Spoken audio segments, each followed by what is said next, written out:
من الشيطان الرجيم بسم الله الرحمن الرحيم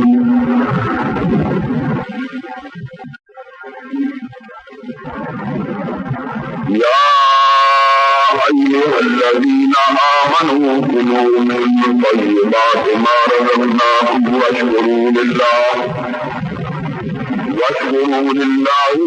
إن كنتم إياه تعبدون.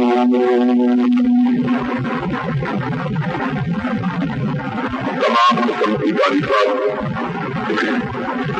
وحدہ لا شریک خالق کائنات مالک ارض و سما کے لیے ہے، اور لاکھوں کروڑوں درود و سلام اس حسین اقدس و مقدس پر جن کا نام نامی اسم گرامی محمد اکرم صلی اللہ علیہ وعلی آلہ واصحابہ وبارک وسلم ہے۔ وہ ذات مقدسہ مبارکہ مطہرہ کہ رب العزت نے جنہیں رحمت کائنات بنا کر بھیجا اور جس کے ذریعے اہل کائنات کی ہدایت کا اور رہنمائی کا بندوبست فرمایا۔ محمد رسول اللہ صلی اللہ علیہ وسلم اس کائنات میں امام خدا بنا کر بھیجے گئے، اور آپ نے اس دنیا میں تشریف فرما ہو کر دنیا والوں کو زندگی کے گزارنے کا حق سکھایا اور انہیں ان طور طریقوں سے آگاہ کیا جنہیں اپنا کر انسان اللہ کی بارگاہ میں معزز اور محترم ہو سکتا ہے۔ سرور کائنات حضرت محمد رسول اللہ صلی اللہ علیہ وسلم نے دنیا والوں کو جہاں عبادات کا طریقہ سکھلایا اور حکم دیا کہ عبادت اس طریقے پر کرو جس طریقے پر میں محمد کریم علیہ الصلوۃ والسلام نے عبادت کی ہے، وہی دنیا والوں کو، مومنوں کو، مسلمانوں کو معاشرت، معاش، اقتصاد اور عمرانی مسائل سے بھی آگاہ کیا۔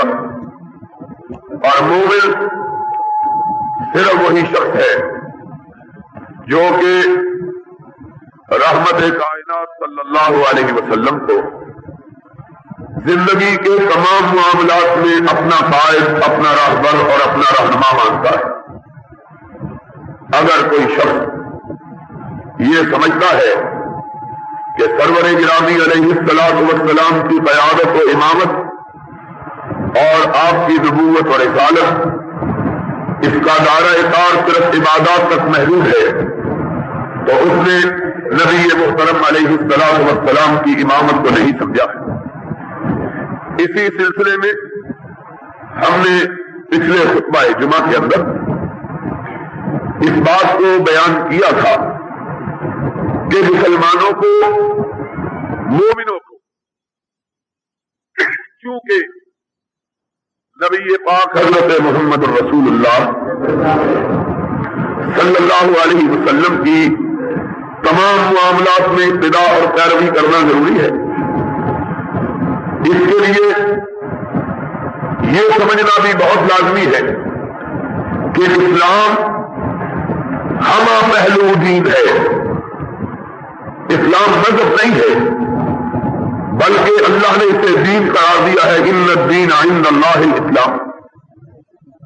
مذہب اسے کہتے ہیں جو صرف بندے کے تعلق کو رب سے استوار کرے، اور دین اسے کہا جاتا ہے جو کہ انسانی زندگی کے تمام پہلوؤں کا احاطہ کیے ہوئے۔ انہی پہلوؤں میں سے ایک انتہائی اہم پہلو عقل حلال کا بھی ہے۔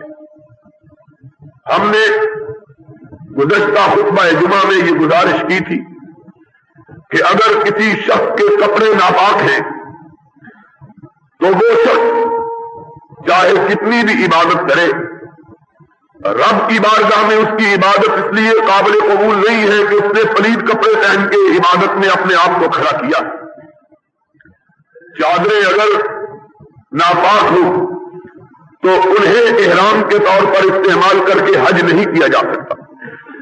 اگر کرتا اور سلوار ناپاک ہو تو انہیں پہن کر مسجد میں آ کر اللہ کی بارگاہ میں کھڑا نہیں ہوا جا سکتا. اسی طرح اگر یہ چادریں اور یہ سلوار اور قمیض جس جسم پر پہنی گئی ہے اگر وہ جسم ہی ناپاک ہو تو پھر اس جسم کی عبادت اللہ کی بارگاہ میں کیسے قبول ہو سکتی ہے؟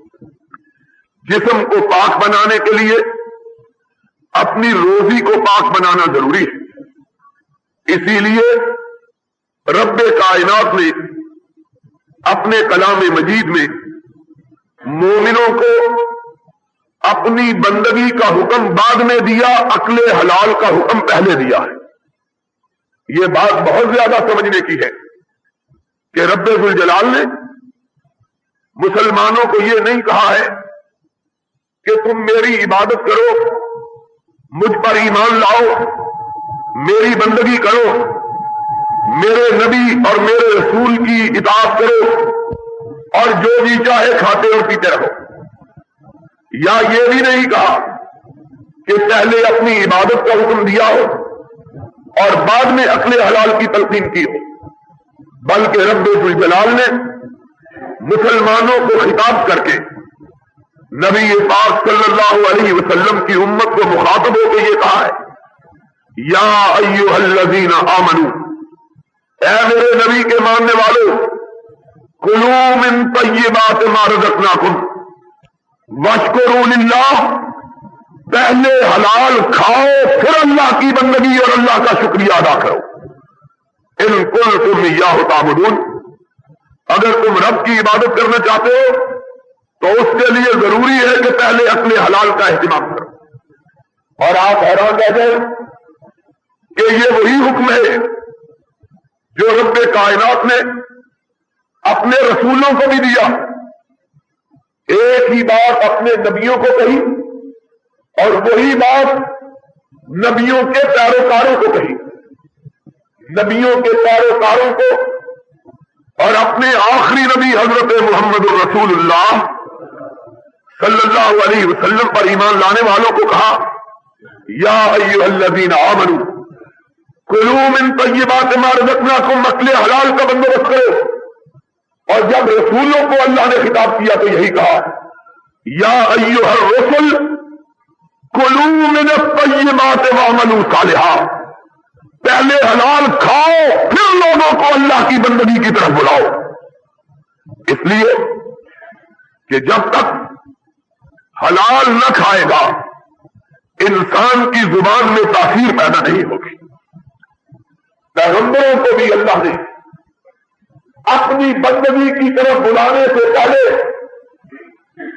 اپنی دعوت لوگوں تک پہنچانے سے پہلے، اپنا پیغام لوگوں کو سنانے سے پہلے پیغمبروں کو بھی یہ حکم دیا ہے کہ کلوا من الطیبات، پہلے حلال روزی کا بندوبست کرو.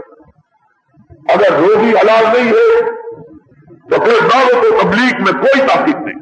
اور پیغمبر کو ایسے ہی پاک ہوتے اللہ ان کو ہر قسم کی ناپاکی اور پلیدی سے محفوظ رکھتا ہے.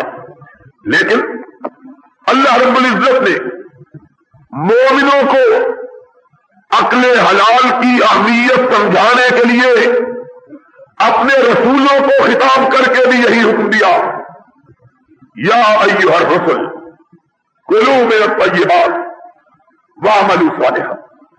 اس بات سے عقل حلال کی اہمیت معلوم ہوتی ہے.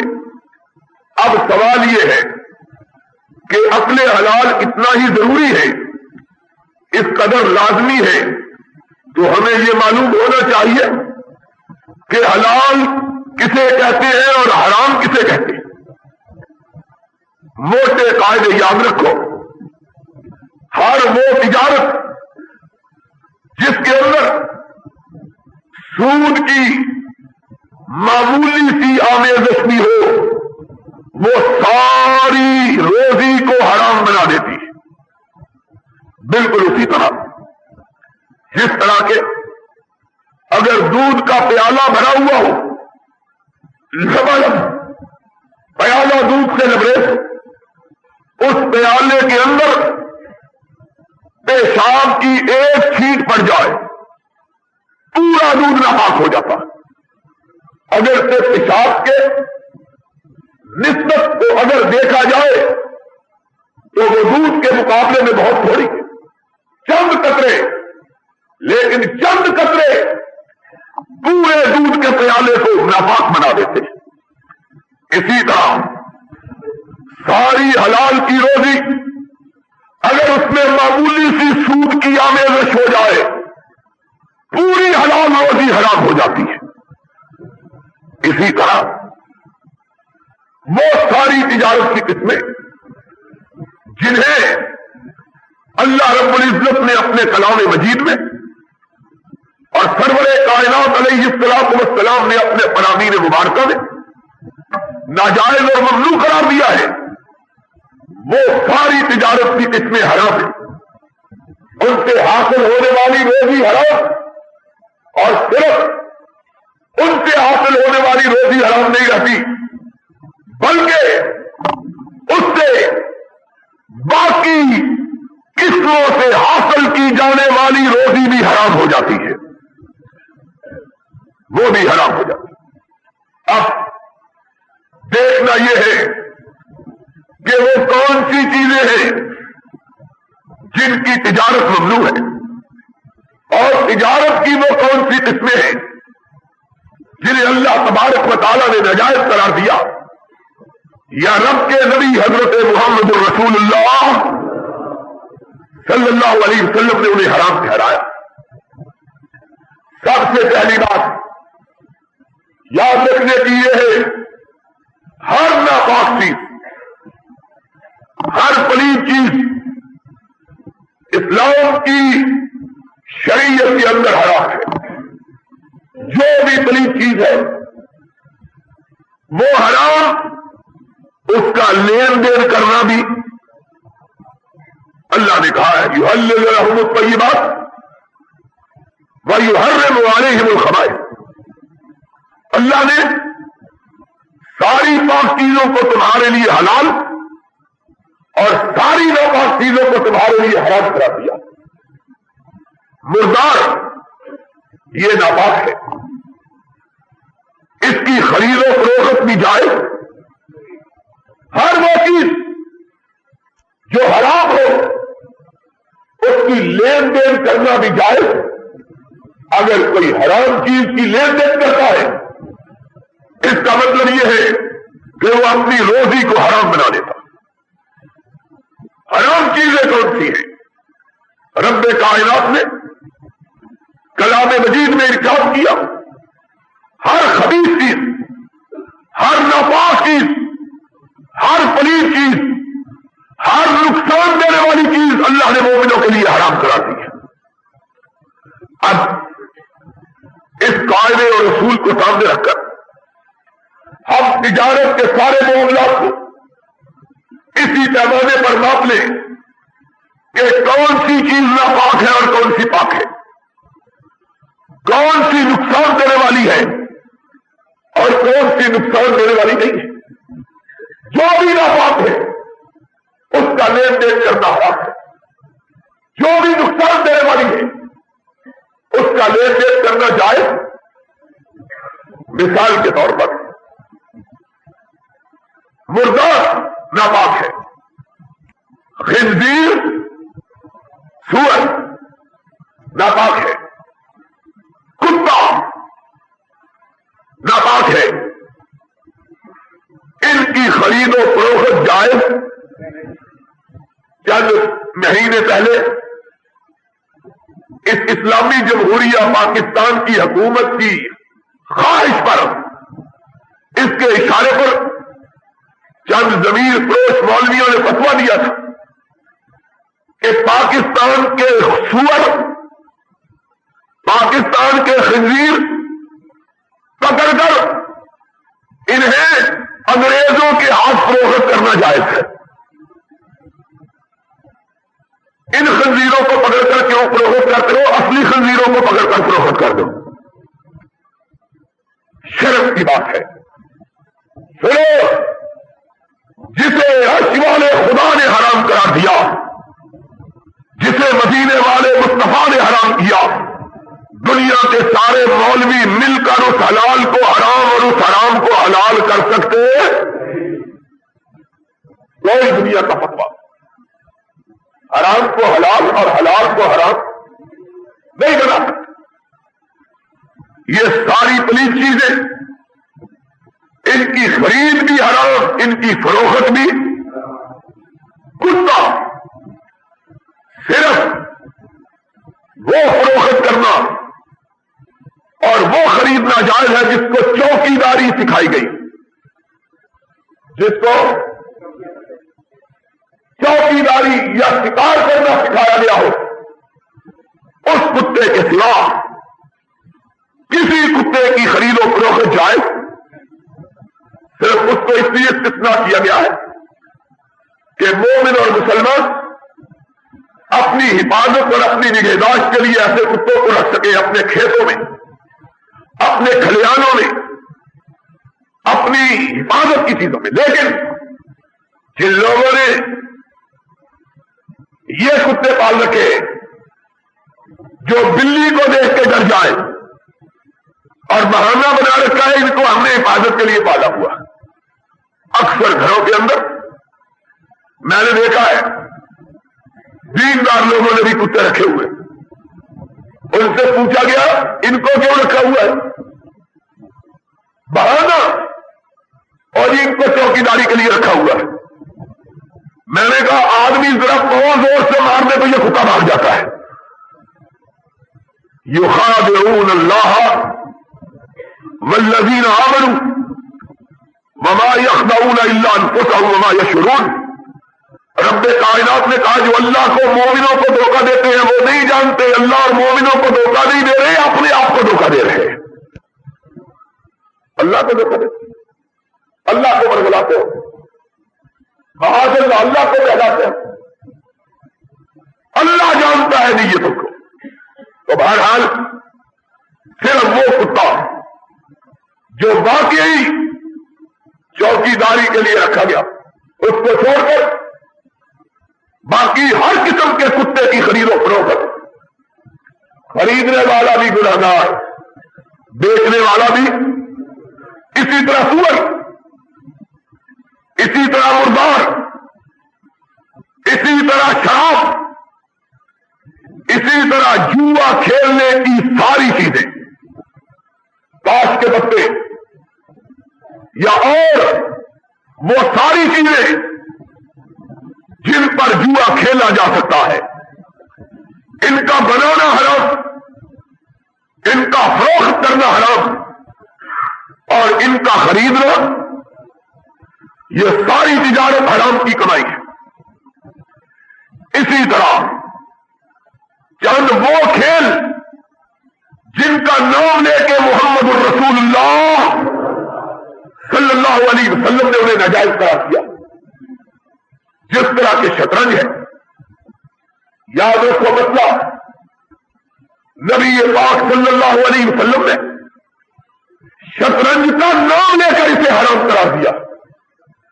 نام لے کر کہا کہ شطرنج کھیلنا حرام ہے، اس لیے شطرنج کی بساط، اس کی خرید و فروخت بھی حرام ہے، اس کا بنانا حرام، اس کا بیچنا حرام. اسی طرح شراب انگوروں سے بنائی جاتی ہے، انگور کی نفس ہی پاک ہے، ان کی خرید و فروخت جائز ہے. لیکن اگر کسی شخص کو معلوم ہو کہ خریدنے والا اسے شراب بنانے کے لیے خرید رہا ہے تو ایسے شخص کے پاس انگور فروخت کرنا جائز حرام ہے. اسی طرح وہ تمام ادارے جو سود کا لین دین کرتے ہیں ان اداروں کے ہاتھ میں اپنی جائیداد فروخت کرنا حرام ہے، جن کے بارے میں پتا ہو کہ انہوں نے اسے سود کے مرکز کے طور پر استعمال کرنا ہے۔ اسی طرح کرائے کے لیے ایسے کسی شخص کو اپنا مکان دینا حرام ہے، اپنی جائیداد دینا حرام ہے، جس نے اسے سود کے مرکز کے طور پر استعمال کرنا۔ مثال کے طور پر بینک کو جائیداد کرائے پر دینا مومنوں کے لیے جائز، مسلمانوں کے لیے بینک کو جائیداد کرائے پر دینا جائز، اس لیے کہ سارے بینک سودی کاروبار کرتے ہیں، اور یہ دھوکہ اور فریب اچھی طرح اپنے ذہنوں سے نکال دو۔ یہ کہا گیا ہے ایک کھاتا ہم نے اپنے نقصان کا بھی رکھا ہوا ہے، سارے وہ کھاتے بینکوں کے جن پر روپیہ رکھنے والوں کو کچھ نفع دیا جاتا ہے، وہ سارے کھاتے شریعت کی نگاہ میں حرام ہے۔ محمد الرسول اللہ صلی اللہ علیہ وسلم کی حدیث سن لو، نبی کائنات علیہ الصلوۃ والسلام نے ارشاد فرمایا تھا، فرمایا میری امت پر ایک ایسا زمانہ آئے گا، لوگ حرام کھائیں گے لیکن حرام کا نام حلال رکھ دیں گے۔ حرام کا نام یہ وہ صورت ہے، نفع نقصان کا کھاتا، نام حلال رکھا ہوا ہے لیکن اس کے حرام ہونے میں کوئی شک اور شبے کی گنجائش بینکوں والوں نے تصدیق کی۔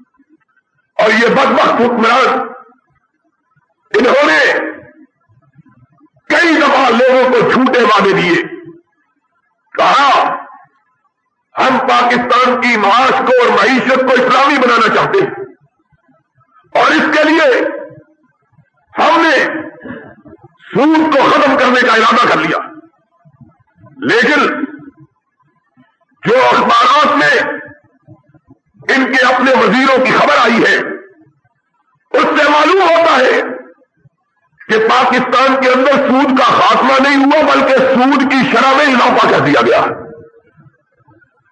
جھوٹ بولتے ہیں۔ تو اس لیے اس سلسلے میں یہ مسئلہ یاد رکھنا چاہیے کہ ایسے ادارے کو اپنی جائیداد کرائے پر دینا جائز نہیں ہے جو ادارہ سود کا کاروبار کرتا ہو، اس لیے کہ حضرت محمد رسول اللہ صلی اللہ علیہ وسلم نے ارشاد فرمایا ہے کہ اللہ کی نگاہ میں سب سے بڑا مبغوض اور لعنتی شخص وہ ہے جو سود کے کاروبار میں کسی طرح سے بھی ملوث ہوتا ہے۔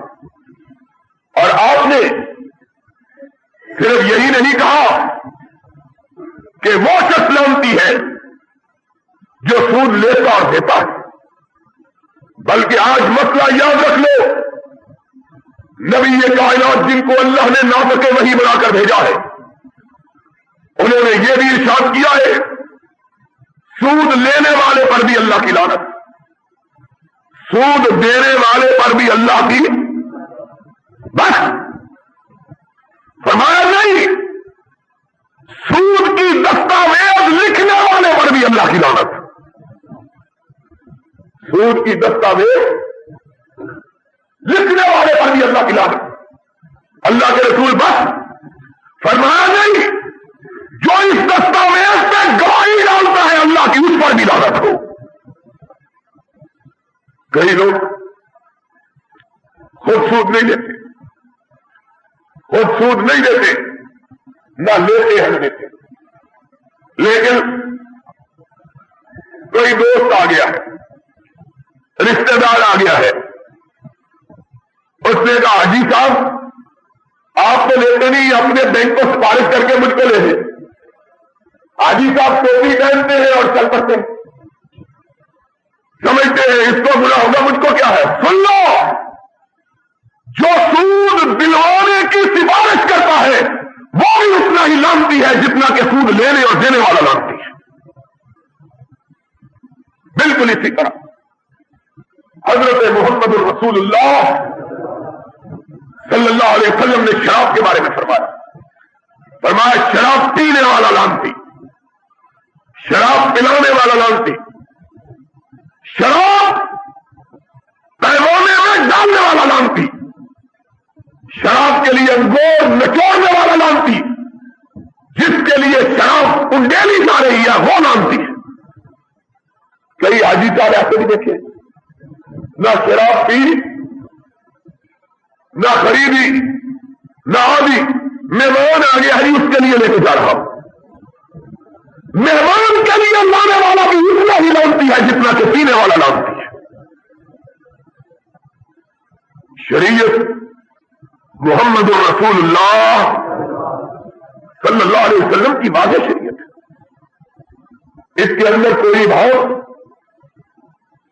اس کے اندر کوئی گنجائش کسی کے لیے موجود لیا لے کا من خلا کا ہم بہیے نہ پھر ویا من ہم بہیے نہ.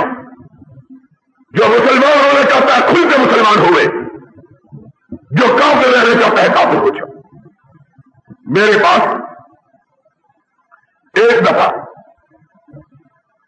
کوریا جنوبی کا سفیر آیا، بہت پڑھا لکھا آدمی، کوریا کے اندر وزیر بھی رہ چکا، اول درجے کا سفیر جسے امتیازی حیثیت حاصل ہوتی. اس نے کہا میں نے اسلام کا بڑا مطالعہ کیا ہے،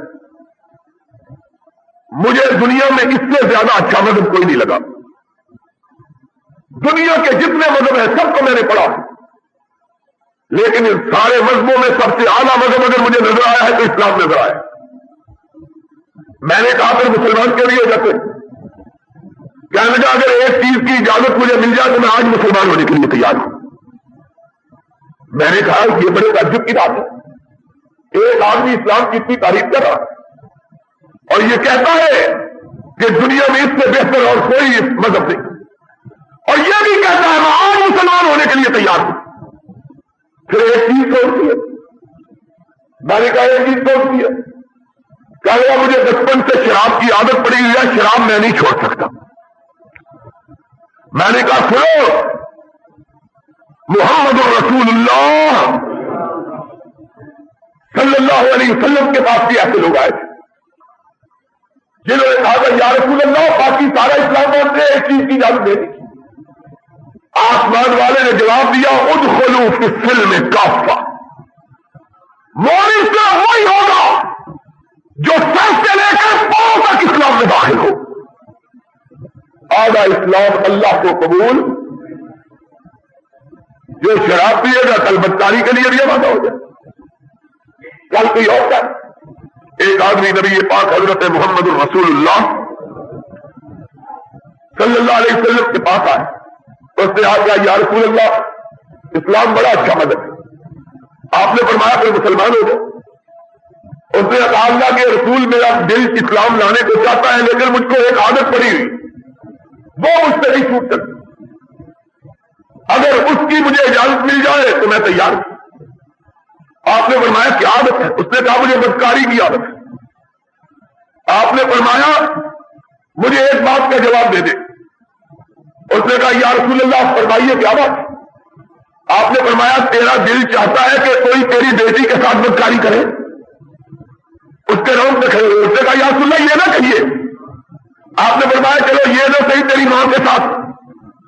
اس نے کہا یا رسول اللہ یہ بات نہ کہیے. آپ نے فرمایا چلو وہ نہ صحیح تیری بہن کے ساتھ. اس نے کہا یا رسول اللہ ایسا نہ کہیے. آپ نے فرمایا چلو یہ بھی نہ صحیح تیری بیوی کے ساتھ. اس نے کہا یا رسول اللہ آپ یہ کیوں مجھے کہتے ہیں؟ آپ نے فرمایا کبھی تو نے سوچا ہے جس سے تو بدکاری کر رہا ہے وہ بھی کسی کی بیٹی، کسی کی بہن، کسی کی ماں اور کسی کی بیوی ہے. جس بات کو اپنے لیے پسند نہیں کرتا لوگوں کے لیے کہتا.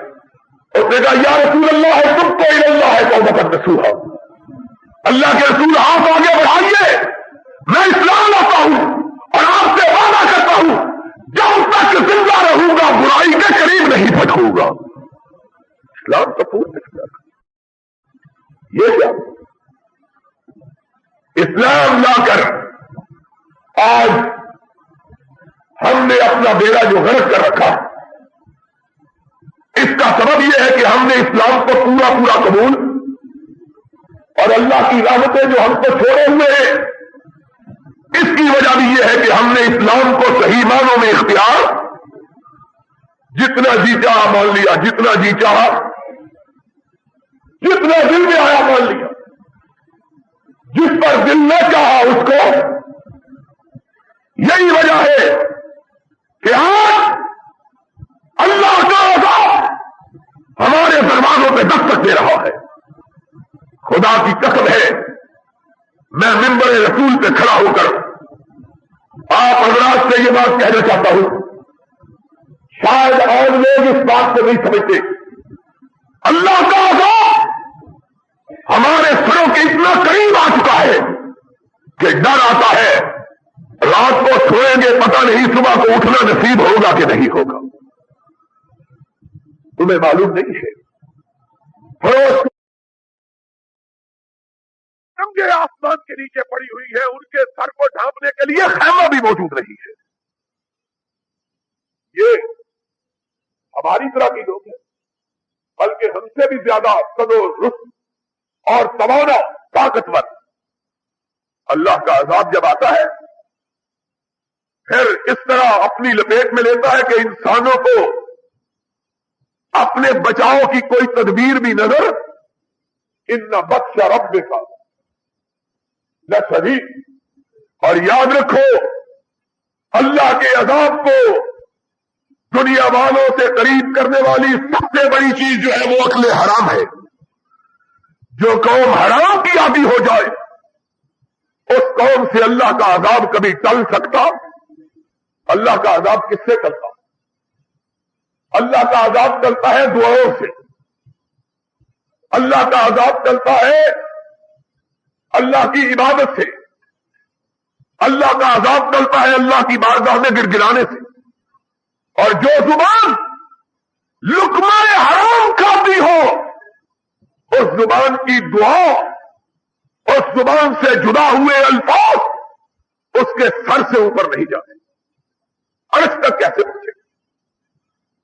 اس لیے اللہ کے بندو عقل حلال کا اہتمام کرو، اس بات کا تہیہ کر لو کہ ہم نے زندہ رہنا ہے تو حلال کھا کے زندہ رہنا، ہم نے اپنی اولادوں کو زندہ رکھنا ہے تو حلال کھلا کے زندہ رہنا۔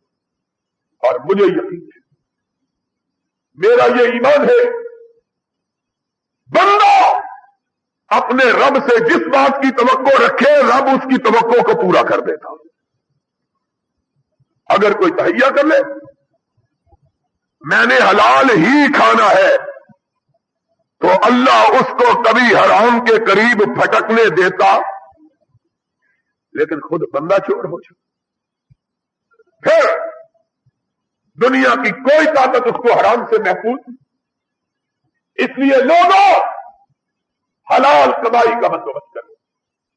حلال کمائی کے لیے ہر ایسی چیز سے اجتناب ضروری ہے جس کو رب کائنات نے اپنے قرآن میں یا رحمت کائنات نے اپنے فرمان میں ناجائز قرار دیا۔ اس چیز کی خرید و فروخت جائز، جوئے کی جتنی قسمیں ہیں، لاٹری کی جتنی قسمیں ہیں، ان کے آلات کی خرید و فروخت بھی جائز، شراب کے لیے بنائے جانے والے مٹکے ان کی خرید و فروخت بھی جائز۔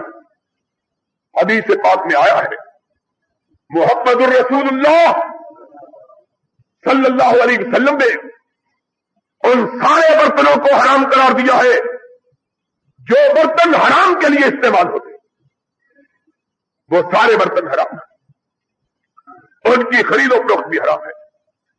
اور جو لوگ تمنگر ہیں، ہماری مسجد میں شاید ہی کوئی ایسا ہو، لیکن مسئلہ یاد رکھ لو، یہ بھی اپنے ذہنوں میں رکھنا، نبی پاک صلی اللہ علیہ وسلم نے مسلمانوں کے لیے سونے اور چاندی کے برتنوں میں کھانا بھی حرام قرار دیا۔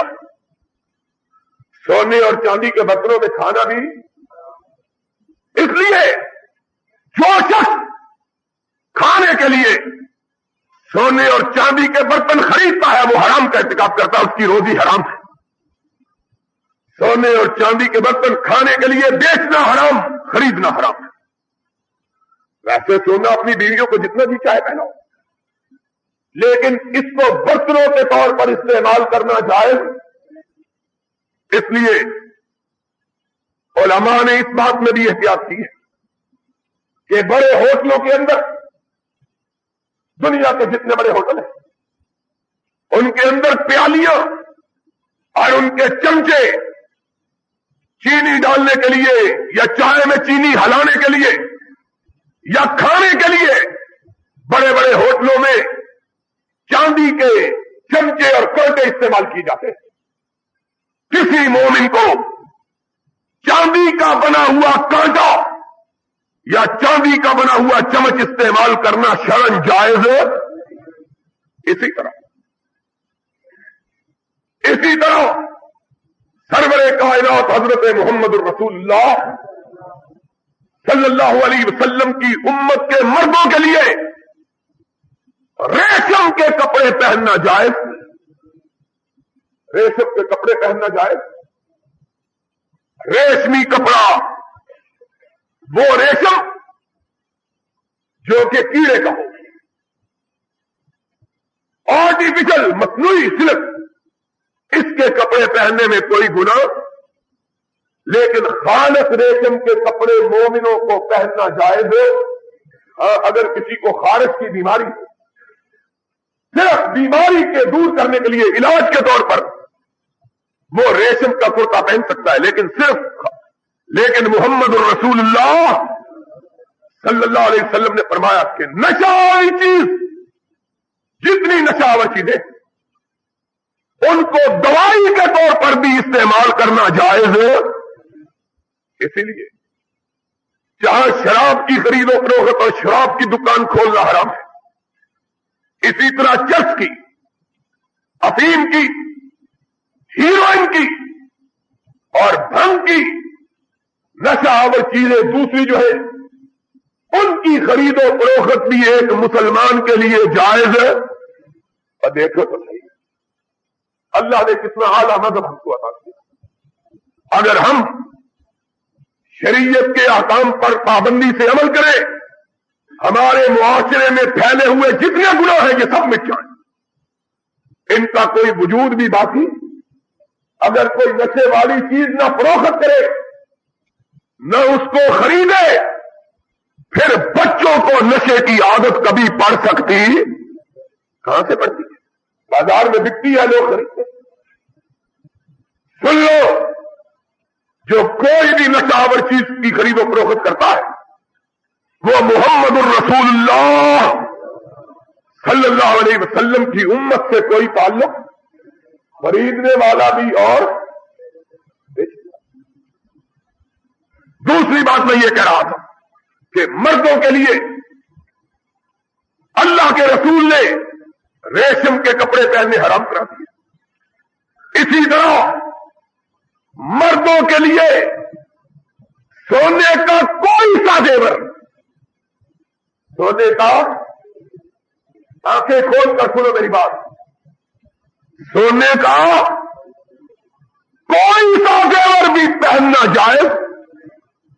اہل حدیثوں کو بھی بیماری لگ گئی ہے، وہ اہل حدیث نہیں ہے جو اپنی بیٹی کی شادی میں اپنے داماد کو سونے کی انگوٹھی پہناتا ہے۔ پہنانے والا بھی جہنمی، پہننے والا بھی جہنمی۔ جس لڑکی کا باپ، جس لڑکی کی ماں اپنے داماد کو سونے کی انگوٹھی دیتا ہے وہ بھی جہنمی، اور جو اپنے بیٹے کے لیے لیتا ہے وہ بھی جہنمی ہے۔ محمد الرسول اللہ صلی اللہ علیہ وسلم مردوں کے لیے سونے کی انگوٹھی، اور شودے لوگ ہیں، شودے، اور سمجھتے ہو شودے کے نہیں، اور سمجھتے ہو لوڑیوں کے نہیں،